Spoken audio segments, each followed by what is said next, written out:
Good evening, guys, and welcome to episode 1 of Basics of Cinema 4D. In this 6-part series, basically what I'm going to be teaching you is obviously the basics of Cinema 4D. So that ranges from the general interface, the MoGraph, text, object, the manipulation of that object, fetch object, random effector, materials, rendering, extras like lights, lightrooms, and readjusting, and also the final render. If you basically these tutorials are for people that have only just downloaded Cinema 4D and need a user-friendly way to learn how to work Cinema 4D. So you can be like me and self-teach yourself, or you can follow these tutorials and maybe I'll help you. I don't know. Anyway, so basically what we're going to do is we want to open Cinema 4D. Sorry about my messy desktop. I'll get around to cleaning that one day. Anyway, you want to open Cinema 4D. Mine's already open, but you'll go to wherever your Cinema 4D is, whether it be on the desktop or in your taskbar. Basically, you want to open it up, like so. Oh dear. Alright, so if you open Cinema 4D for the first time, it'll usually come up with this. This is the main interface, obviously with the perspective. These grayed out areas here are bits that aren't shown inside the camera. You can change that by rendering it or changing the rendering settings, but we'll get onto that in later episodes. Basically, all you need to know is this is the main 3D window.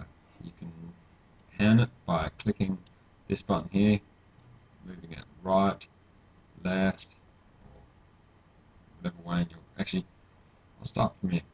To move left, you move the mouse right, obviously, because you want to like drag it left. Up is down, down is up. So it's reverse. You'll get used to it. It's pretty easy. This one is the zooming button. Kind of looks like a zoom. Goes small to big. Moving it left will zoom out. Moving it right will zoom in. Going up and down doesn't really do much. It kind of just trips out the Cinema 4D. So don't advise that. Next we have the rotation button. So click it, move the mouse left, it'll rotate left, move the mouse right, it'll rotate right, move the mouse up, it'll rotate like that. That gets real trippy and stuff. So don't do that too often unless you want to look underneath your object, then that's good. But yeah. Right. So you got that, those three. Next we have the multiple views windows. I don't know what to call them. I just call them different views. So you have the 3D view, the top view, as it says there, the right view, and the front view. I don't have anything there yet, but in later episodes I'll be referring back to this. They call this on the perspective because that's basically what it looks like when it's rendered, except it's not rendered. That doesn't make much sense, but you'll get used to it. So yeah, if you want to go into that window, so this one here, instead of having to drag it like this and it's kind of long and boring and strenuous and stuff, basically all you have to do is click these little boxes and it'll open that one window and make it full view. You can also do the same, so we'll go to this one. You can do the same, so pan it, zoom in and out, not so much rotation. So this is the right view, so when you actually have something, it'll rotate it, so behind it or in front of it or on top of it or below it. So, but if you wouldn't usually use the rotation when you're using a view because when you're looking at that view, you usually want that right hand side or that left hand side or that top or that bottom. So you would usually leave that. You can use the pan, or you would use the pan and you would use the zoom out button, but not so much the rotate. Anyway, we'll go back to this view. Alright, now we'll look at the panels. The object panel, which is this one. When you have an object in there, so like say, I don't know, a MoGraph text object, it'll appear there. It will say MoGraph, then you click on it, and down the bottom here it'll have the attributes. So it'll have it so you can change what the object says. So I would put mine as denied. Change the word to denied. You can change the caps. You can change how thick it is. how long, how wide it is, all that stuff. But we'll be getting into that in more depth in later episodes. So that's the objects in the attributes panel. The structure isn't used so much with 3D editing to do with MoGraph. Um, it's obviously there for a reason, because with Cinema 4D being a very, very powerful bit of software, you can make down to a turtle that looks absolutely real, and that probably is used for something like that, but I don't use it for that. Other people do, and if you do, then maybe these aren't for you, but maybe they are.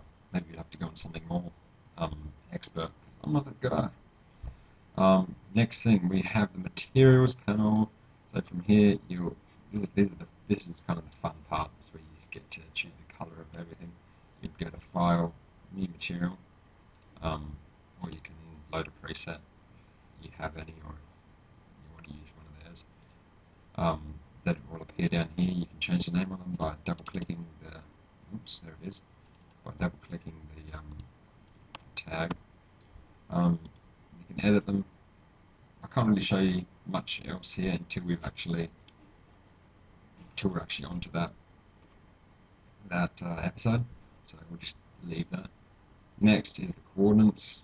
Again, you have to have an object for that, but basically these X, Y, and Z axes are the 3D coordinates of the thing. So this one here is the scale, as it says. You can scale it so it's longer, taller, fatter. From there, so going to the attributes, you can do multiple. The coordinates is where it'll be around the area here. This is the world, per se. That one, I can't remember what that does until I have an object there. I can't really tell you what that is, but it's important. Okay. This is the keyframing panel, and this is the keyframe panel, and the timeline. I'm going to call it the timeline because it's probably what it is, because it is time. You can input any amount of frames you want in the rendering screen, which we'll get into later. You can change how many frames are up a second. Usually, I think the default is 25. So, yes, that's probably like a couple of seconds right there. I'm not very good with maths, so I'll just leave that to the mathematicians. A couple of seconds, I'm going to say. You can change how many frames are in one screen, so that's one frame. That's like a millisecond right there. See? That's pretty fast. And then you can extend it out. You can close it in, move it along, so you can get more. When you get more intricate and awesome, you can do that. These are the play buttons. They're reverse play, jump, skip back, frame back, same forward. This is the keyframe button. When it's highlighted, you can keyframe certain things, like the camera, the movement of objects, all that stuff. Don't worry about those, don't worry about those. What else? We've got the top bar tools. This is undo, obviously, redo. This is the movement of the object. So you have the object set. Instead of doing it down here or in the attributes, you can do it up here. So when you click that, it'll create 3 axes, like here, and you can move the axis up, down, backwards, forwards, all that. This is the scale button.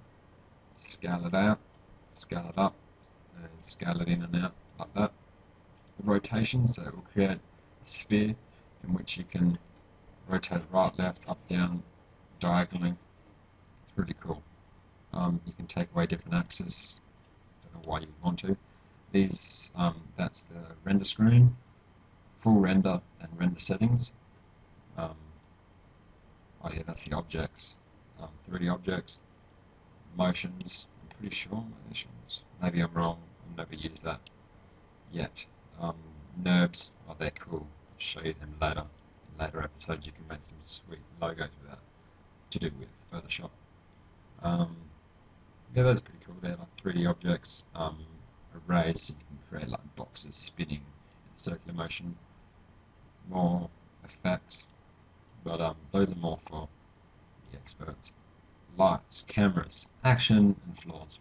Yeah, they're pretty cool. You use them a lot, obviously, when you're making introductions and search, and they're more effects or things that happen in the thing.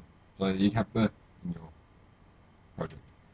You have your information click, so you can select tool, you select something and it'll give you information about it, or you can actually go to the help desk, which is there somewhere. Last but not least, we have saving. So I'm going to save this as save as. You go to File, Save As.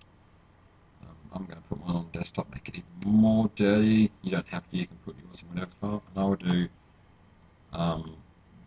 Cinema 4D Basics, Episode 1.